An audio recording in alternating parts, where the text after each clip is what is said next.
Ito yung gamitin natin pang ito na. Nadugtungan na natin, humaba na.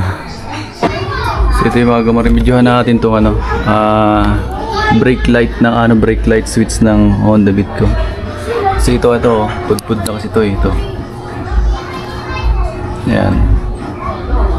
Dahil sa bakal to bakal kumikis-kis. Hindi na siya nagpit.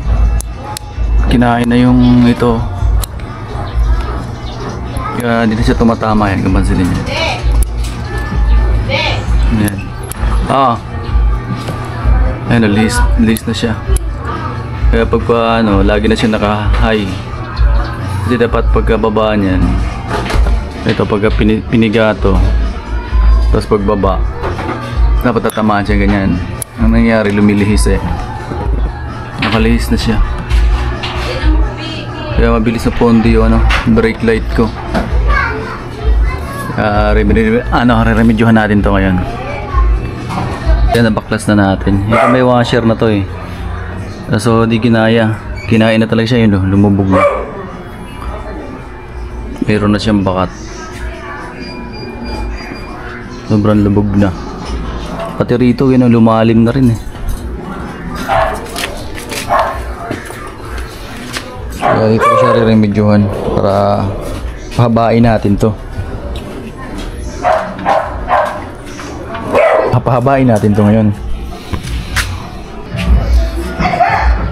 Ito yung gamitin natin pang extend dito para humaba.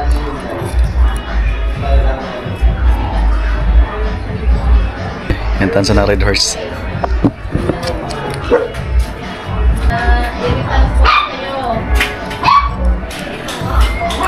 Ito na. Nadugtungan na natin, humaba na. Ito pang remedyo lang to. Lagyan ko siya ng ganyan para di mahulog o di kumalas. So yan, ikabit na natin mga kagoma. Okay na. Humaba na siya. Ito na, tumatama na. So testingin natin yung ilaw. Pandarin natin yung motor.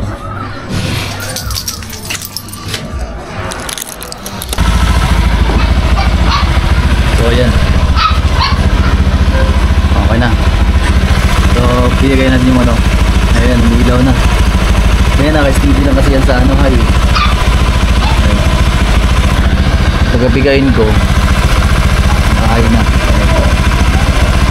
Pag naka-low, ayan, may brake light na. Ay, kaliwa.